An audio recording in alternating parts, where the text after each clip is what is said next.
Chers amis, bonjour, ici Paul Emmanuel, chercheur en biologie pour la science te parle. Vidéo rapide pour faire le bilan de l'année 2024 pour la science te parle. L'année a été difficile.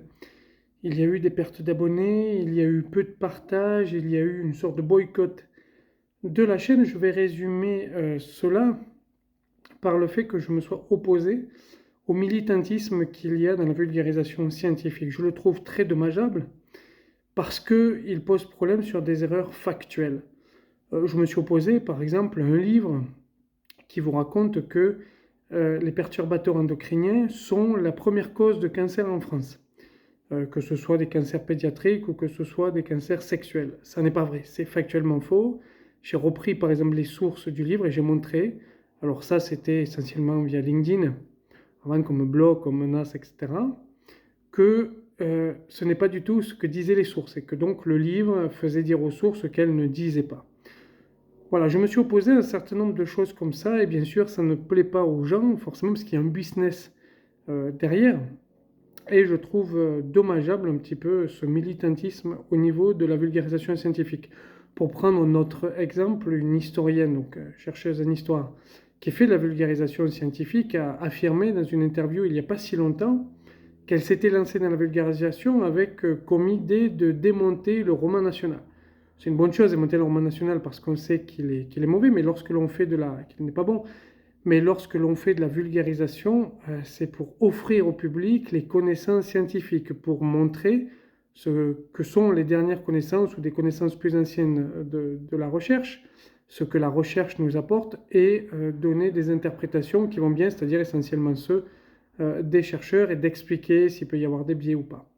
C'est-à-dire qu'on offre au public la connaissance auquel il n'a pas forcément accès, ce public-là, ou parfois de manière difficile, surtout lorsque l'on parle du monde francophone, puisque les publications scientifiques sont en anglais. On ne doit pas faire de la vulgarisation scientifique pour du militantisme, ou pour cause de militantisme, ou pour favoriser son militantisme, parce qu'alors on arrive à des biais qui sont énormes et c'est très dommageable. Donc, comme je me suis opposé à ça en 2024, eh bien sûr, il y a eu une sorte de boycott de la chaîne et c'est la première fois, je dois avouer, qu'une vidéo d'interview faite en collaboration avec des hôpitaux ne peut pas sortir. C'est la première fois que l'on me demande de supprimer des vidéos, c'est-à-dire que, bon, c'est pas énormément de gens, mais deux, trois personnes avec qui j'avais fait des vidéos, des interviews, m'ont demandé de les enlever de la chaîne parce que tu comprends, on nous a fait pression, on ne peut plus être vu avec toi.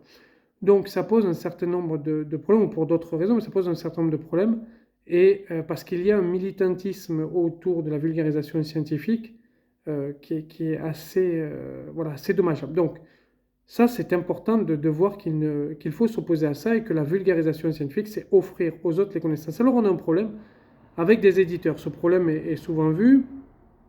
Et là, moi, j'ai un autre souci, c'est que aujourd'hui, vous avez un certain nombre de gros vulgarisateurs qui préfèrent débunker les dires de personnes, et notamment ce qui se trouve au niveau des livres, plutôt que de faire la promotion, alors que pourtant les éditeurs, je peux en être sûr au moins pour un, leur ont envoyé un exemplaire du livre, donc plutôt que de faire la promotion de livres qui ne racontent pas de bêtises et qui sont scientifiquement justes, contrôlés, etc.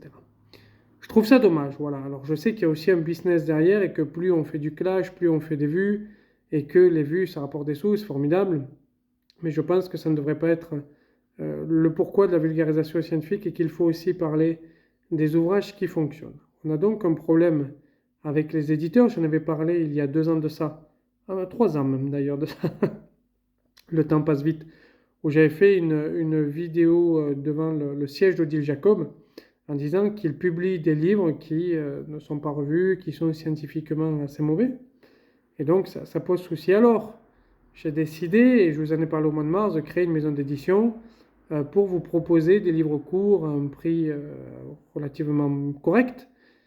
Je dis relativement correct parce que je ne vais pas arriver exactement au prix que je voulais, que j'avais annoncé, il y aura quelques centimes de plus. D'où les quelques centimes, c'est pour ça que je dis relativement correct, mais les livres ne seront pas chers.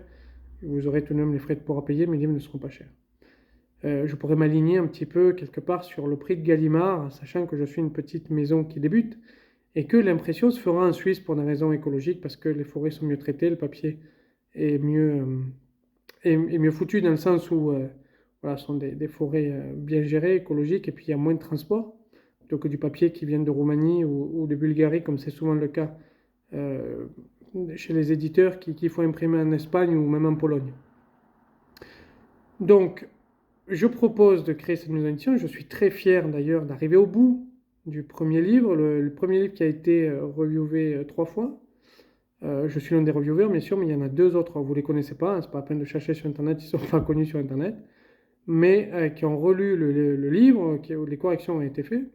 Et il y a un illustrateur qui m'a contacté pour me dire, voilà, ça serait intéressant que l'on puisse faire aussi une édition illustrée.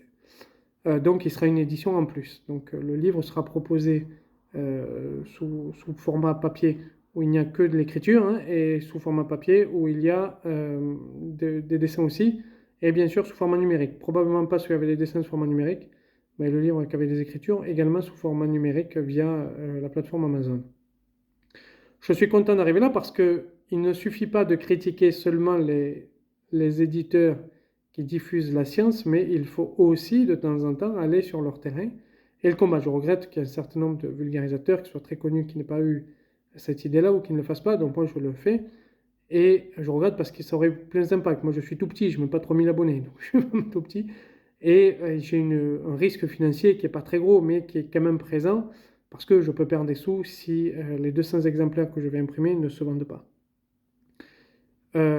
Donc je suis content, donc ça c'est les projets pour 2025. Alors finalement, l'année 2024 a été entre deux, c'est-à-dire une réduction du nombre de vues, une réduction du nombre d'abonnés, une réduction du partage au niveau des vidéos. Pourtant, il y a eu des interviews, j'ai interviewé Steve Pascolo, j'ai interviewé un astrophysicien, j'ai interviewé une patiente atteinte de Covid long, il y a eu pas mal d'interviews, un agriculteur, etc. Enfin, c'est quand même pas mal de choses. Vous avez vu de la vulgarisation et c'est une émission. J'ai continué parce que c'est le cœur de la chaîne de vous parler de l'actualité du monde de la recherche, mais également de la publication scientifique, puisque c'est ce qui me distingue aussi des autres, c'est de vous parler de ce genre de choses. C'est pour ça que ça s'appelle aussi La Science te parle. C'est des chercheurs qui parlent, mais aussi on parle de l'actualité, de comment on fait les connaissances. Alors la chaîne voilà, a perdu par rapport à tout ce qui s'est passé un certain nombre d'abonnés, un certain nombre de partages, donc je suis beaucoup moins vu. Mais le projet de livre avance bien et là je suis très heureux. Donc il y a vous voyez, une sorte de balance entre les deux, entre la chaîne qui périclite un peu, mais le projet de livre qui avance. Et je suis très content sur ce projet. C'est quand même un travail de 18 mois. Le livre sortira au mois de mars l'année prochaine. C'est quand même un travail de 18 mois. Parce que j'ai commencé fin août 2023. Et sincèrement, je suis content d'arriver au bout et content de pouvoir vous proposer, avec tous les efforts que j'ai faits, un livre à un prix qui reste somme toute correct, assez correct. Je vous remercie de m'avoir écouté. N'hésitez pas à vous abonner à la chaîne, à aider sur Tipeee. Alors maintenant, vous aidez plus sur Tipeee sur livre puisque maintenant tout est réglé. Vous allez pouvoir aider pour la chaîne et puis pour l'autre livre finalement, le second, puisque je suis en train de prévoir déjà un second ouvrage, puisque je veux continuer là-dedans, de me mettre dans le monde de la publication pour vous fournir des textes revus par des pairs, qui est la seule maison d'édition qui fera ça, hein, ça c'est important de le dire, revus par des pairs. Je crois que c'est important d'avoir des textes scientifiques sûrs, courts et pas très chers. Je vous remercie de m'avoir écouté. Aidez sur Tipeee, partagez, partagez, partagez. Faites en sorte que vos amis s'abonnent puisque c'est le seul impact qu'il peut y avoir sur une chaîne YouTube. Merci, bonne journée, au revoir.